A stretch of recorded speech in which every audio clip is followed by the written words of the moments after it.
World record Stuart broad है यार वो तो देखे ना, स्टुअर्ट ब्रॉड उनके आज का दिन अच्छा भी था और थोड़ा बुरा भी था। अच्छा इस तरह से था कि उन्होंने 550 विकेट्स ले ली और उसने मैचेस भी आई थिंक कम खेले।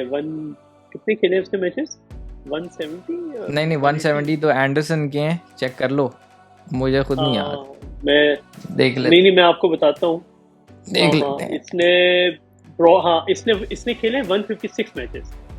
अब ये वैसे थोड़े तो नहीं है फास्ट बॉलर के लिए, वो भी 6.5 फुट का फास्ट बॉलर 150 मैच खेले।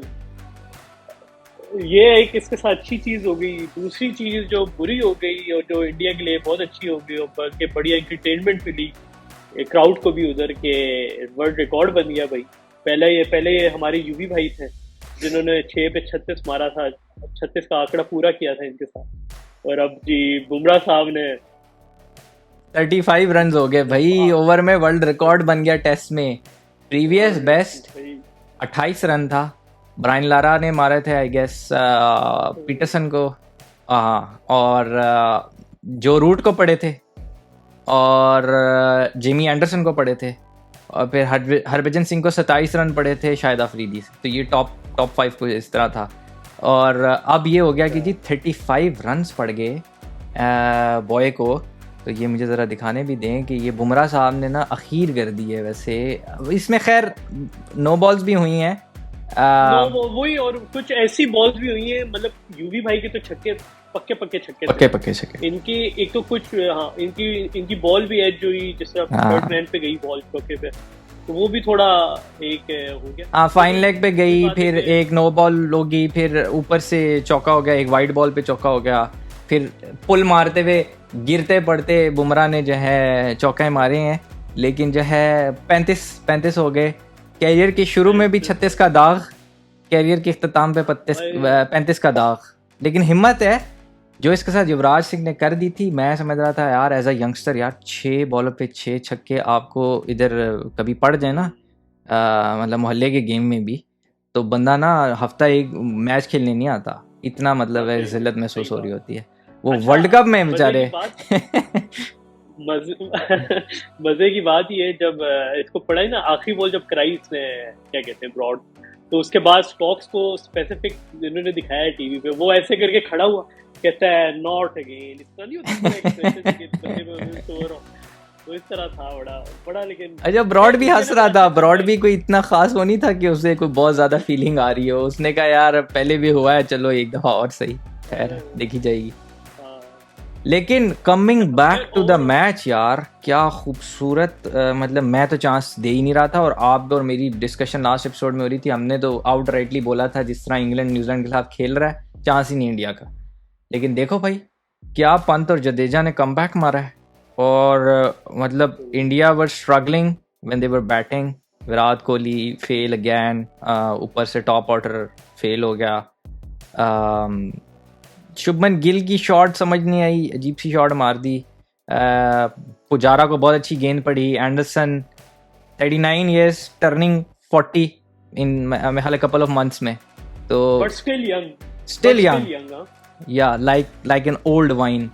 5 विकेटें, ठीक है, तो जबरदस्त है, बहुत हैवी यार, जबरदस्त। अच्छा इसमें आपने यार वो एक और यहाँ पे हम बताना चाहेंगे कि जो उसका कैच है ना श्रेयस अय्यर का, सैम बिलिंग, यार वो कैच बहुत अच्छा है।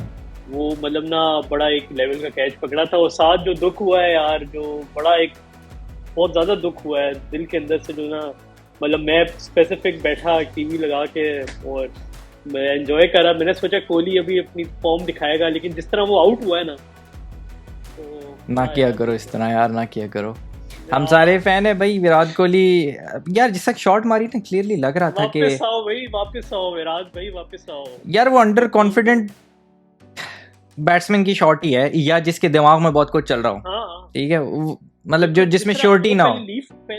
हाँ जी बिल्कुल, जिस तरह उन्होंने पहले लीव करे, फिर उस तरह, और उससे पहले भी इवन एक इन्होंने जो रिव्यू भी लिया था आई थिंक, जो एलबी का हुआ था, तो वो भी मतलब ना विराट भाई कुछ करो यार, बस वापस आओ, क्रिकेट में जान लाओ यार, हम तो यही चाहते हैं। जब आएगा तो जान आएगी, ये तो बात है डेफिनेटली। लेकिन इनकरेजिंग साइन इंडिया के लिए ये कि इवन विराट इज फेलिंग, क्या कमबैक मारा है भाई।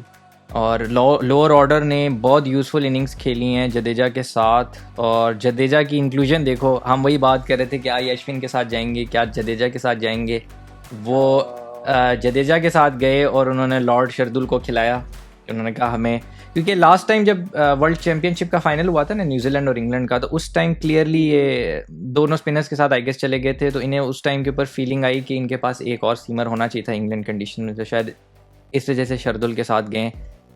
क्या बॉलिंग की है यार इंडिया ने, बुमराह, शामी और इवन जो 3 एक ओवर कराए हैं उसने, आपके बॉय ने, क्या नाम है यार उनका, ये तीसरे सीमर जो इनका है, सिराज भाई, ओए होए होए सर लेवल सिराज की तो यार बहुत अच्छी बॉलिंग थी भाई।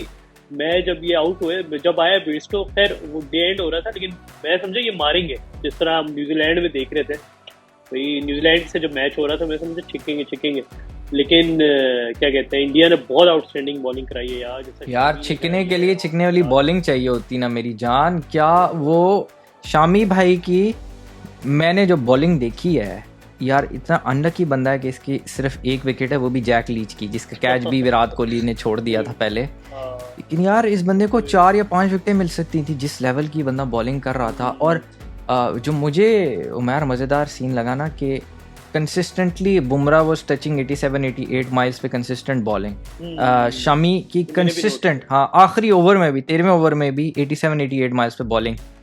सिराज आया, सिराज भी 87 पे बॉलिंग करा रहा है, ठीक है। शायद कंडीशन का भी ऑब्वियसली, जब आपका इतनी सर्दी नहीं होती तो बॉलर्स के लिए आसान भी होता है, लेकिन स्टिल रेस्ट भी मिल रहा था उनको बारिश की ब्रेक की वजह से, रेन हो रही थी। लेकिन भाई बेयरस्टो भाई को कोई चांस नहीं मिल रहा था, कोई ऐसी बॉल जिस तरह अंदर आ रही थी।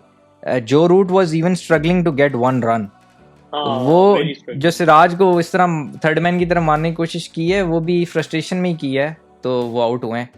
एक्स्ट्रा बाउंस भी हो रहा था अभी जब इंडिया बॉलिंग करा रहा था, तो यार ख़तरनाक, मतलब बहुत आउटस्टैंडिंग बॉलिंग, मतलब बहुत अरसे बाद ऐसी फास्ट बॉलिंग देखने को मिली है कि मज़ा आया, लगा है कि भाई कोई टीम बॉलिंग। क्या ख्याल है आपका अभी, मतलब कल के दिन स्टोक्स और बेयरस्टो अपनी वही पार्टनरशिप लेके जाएंगे जिस तरह न्यूजीलैंड के साथ उन्होंने एक इनिंग खेली थी यार? आपका क्या ख्याल है कि वेदर पे भी मुझे लगता है काफ़ी चीज़ें डिपेंडेंट हैं। अगर तो ओवरकास्ट कंडीशंस हुए फिर तो जिस लेवल पे ये बॉलिंग कर रहे हैं मुझे नहीं लगता ये ज़्यादा देर सरवाइव कर सकेंगे, या अगर सरवाइव करेंगे भी तो मुश्किल से ही करेंगे और उतना फ्लुएंटली नहीं खेल सकेंगे।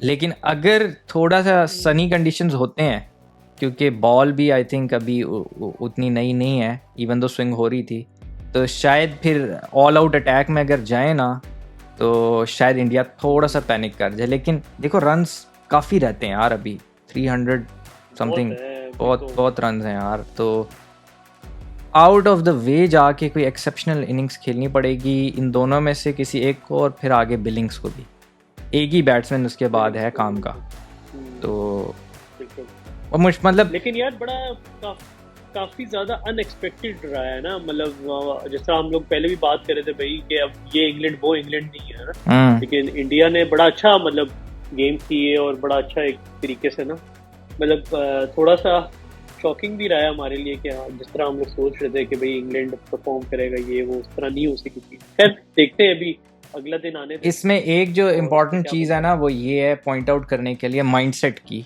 कि जब आउट हुए हैं जो रूट, तो बैटिंग करने नहीं आया बेन स्टोक्स, उन्होंने नाइट वॉचमैन भेजा। वो चीज़ पॉइंट आउट करती है कि थोड़ी सी नेगेटिव थिंकिंग उनके अंदर आ गई, वरना बेन स्टोक्स जैसे बेन स्टोक्स हम जानते हैं, वो ये नाइट वॉचमैन शॉटमैन वाला बंदा नहीं है। वो ये बंदा है कि मैं ही जाऊँगा, मैं ही फेस करूँगा और देखी जाएगी, ठीक है। तो उधर से कमेंटेटर्स ने भी पॉइंट आउट किया था कि बेन स्टोक्स और ब्रेंडन मैकुलम दोनों जितने एग्रेसिव हैं ना, वो हमेशा एग्रेसिव ऑप्शन पे जाएंगे। जैक कंडीशन इस तरह की थी कि जैक लीच पहली बॉल पे आउट हो गया था, वो तो खैर विराट कोहली ने कैच छोड़ दिया, वो जैक लीच के बस की बात ही नहीं थी जिस लेवल की बॉलिंग हो रही थी। तो वो एक मेरी नज़र में नेगेटिव अप्रोच थी थोड़ी सी, क्योंकि पता था जैक लीच आउट हो जाए। अच्छा मैं नहीं बोलता नेगेटिव, आप मुझे बताएं कि जैक लीच जब आए तो उस टाइम कितने ओवर्स रहते थे खत्म होने में? यार तकरीबन 20 मिनट रहते थे। तो देखें 20 मिनट है तो मतलब अगर एक ओवर को 4 मिनट लग रहे 5 ओवर हो जाएंगे। हाँ इतने ओवर रहते होंगे 5। और उस टाइम पे देखें इंडिया एक फॉर्म में थी, ठीक है, इंडिया की बॉलिंग बहुत आउटस्टैंडिंग हो रही थी, तो उस टाइम पे रिस्क नहीं ले सकते थे। मैं मानता हूँ, ये मेरे ख्याल में अच्छा डिसीजन मैं मानता हूँ कोई, मतलब मैं तो बोलता बड़ा स्ट्रेटेजिक ये डिसीजन था। हाँ मैं भी बोलता हूँ स्ट्रेटेजिकली देखें तो अच्छा ऑप्शन है, लेकिन अगर एक एग्रेसिव कैप्टन, ये न्यूजीलैंड की टीम होती तो बेन स्टोक्स खुद आ रहा होता। मेरा पॉइंट ये कहने का, आखिरी 20 मिनट में तो कोई भी स्टेबल बैट्समैन नहीं आ सकता, और खास तौर पे इस तरह की पोजीशन हो कि जब आपको पता है यार कि प्रेशर है कि टीम में पिच की। यार अजहर अली जैसे कैप्टन होना तो फिर तो नहीं आएंगे, लेकिन बेन स्टोक्स वाले कैप्टन से आपको उम्मीद है